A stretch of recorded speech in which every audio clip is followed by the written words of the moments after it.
Another crazy ass week in the NFL. What's up, Kryptonians? Welcome to my fivers, my 5 takeaways. Great weekend last weekend if you're a football fan. You had big shootouts, you had close games, you had comebacks, you had collapses. I mean, yeah, it pretty much had the whole thing working. But without further ado, let's discuss.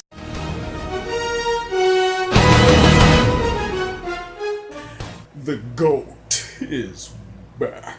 My Patriots got bageled. We got spanked. We got Sunday 16-0. Blanked. We got hoed. We got punked in our own building 16-0 to the fucking Bills. You guys know I hate the Bills, right? So you know this Sunday should have been painful for me. But you know what happened? I was sitting at home and I was in an odd state of tranquility. My brother came in and he was like, "Oh, the Patriots lost. How you feeling?" I was kind of like, I'm disappointed, but it's not that big a deal. You know why it's not that big a deal? Because all is right with the world. The GOAT has returned. That's right, the return of Tom motherfucking Brady. He's back. He's back. Guess who's back? Back again. That's all I care about. Brady's back. That's the biggest deal to me. He'll be back, and I think he'll have some rust for maybe like the first quarter or something like that. Especially this week is not the test. They're playing the Browns. I mean, I don't care who's playing quarterback. We should be able to beat the Browns. It's all good. It's all good. It's all taken care of at this point. Because the GOAT has returned. He's back!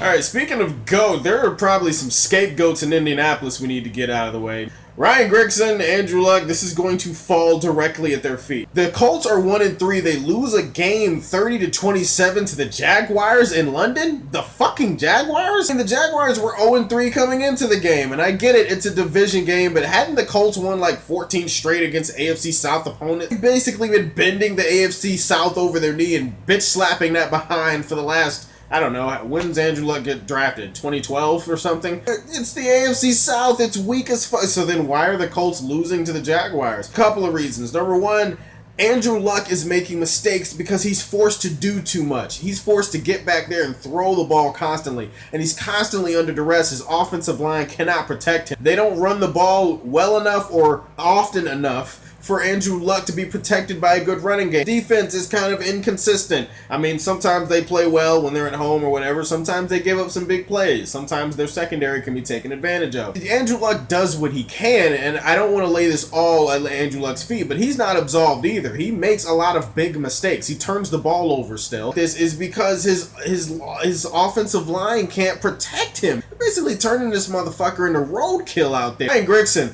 you would think that it would have sunk in after 4 years. Invest in some big, fat people to protect Andrew Luck. Grab a sumo wrestler from China if you have to and teach him how to block. I don't care what you have to do. I don't care who it has to be. If you have to recruit wrestlers, if you have to go recruit Big Show and put him at center. Somebody, anybody, somebody with a mean spirit who likes to hit people on the defensive side. Put them on the offensive line and protect this boy. Maybe the easiest lessons are the hardest ones to learn.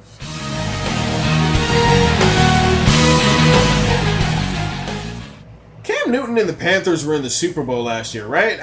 We didn't imagine that, right? The team that I'm watching right now is nothing like a Super Bowl team at all. Nothing. They almost give up a 50-burger to the Falcons last weekend, 33-48 in a game that really wasn't that close. Cam Newton gets hurt in the fourth quarter, but at that point they were already down double digits, so it's not like Cam Newton would have made a huge difference. Their defense isn't playing that well. Their defense is giving up more points. The front seven isn't getting as much pressure. They're not getting after the quarterback as much. They made the insanely idiotic plan to play 2 rookies in the secondary and to line up these rookies one-on-one against Julio Jones. I just want to look at the coaching staff or whoever made that decision and just, they need to be drug tested. We need to find out if they were sniffing something before the game or during the game, because I do not understand how the fuck that decision gets made. How the fuck do you line up rookies one-on-one Julio Jones? Do you not know who the fuck that man is? Somebody told me that Julio Jones had 12 catches for 300 yards or something like that. I wanted to slap them for being ignorant, because that's impossible. That's statistically impossible. I mean, life is not a Madden game, my friends. Then I looked at the highlights, I looked at the box score, I rewatched the game, I'm like,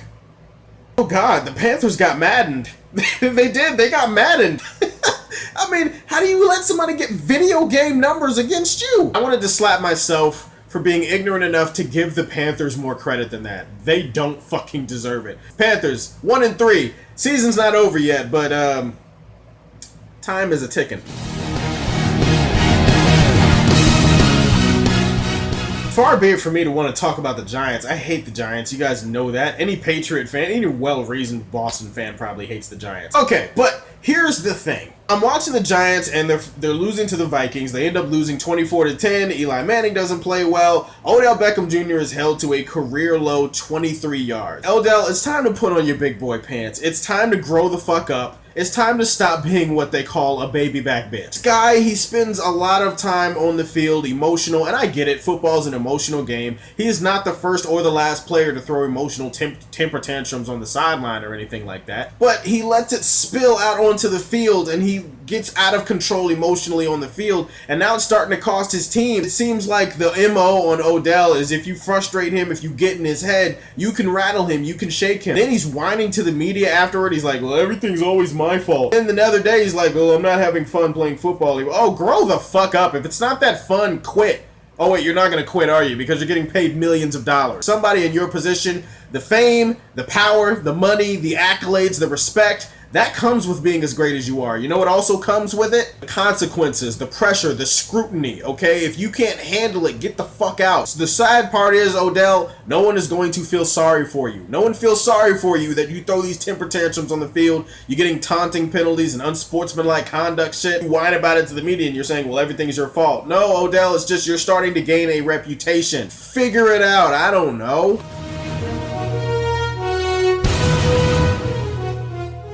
Maybe I was premature in bearing the Los Angeles Rams. I mean, they started out the season, they lose 28-0 to a team that's not really that good, and I'm thinking, same old Rams.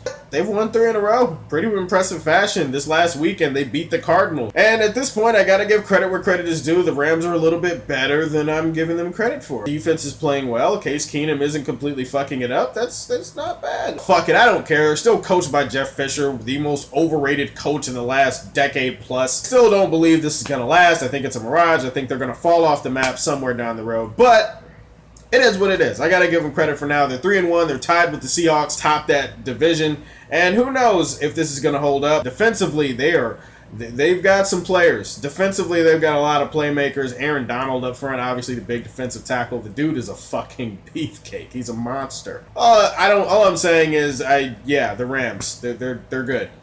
So what? I don't care. That is my reaction to the NFL Week 4. Make sure you tune in and let me know what your favorite moment, your standout moment from Week 4 is. Stay tuned for next week. I'll have another NFL video up. Brady's back. Brady's back. Stay tuned, NFL. You're in for a show. As always, if you like what you see, tell me how you feel, and stay tuned to hear more from the Man of Steel. Peace. Now tuned into the motherfucking greatest.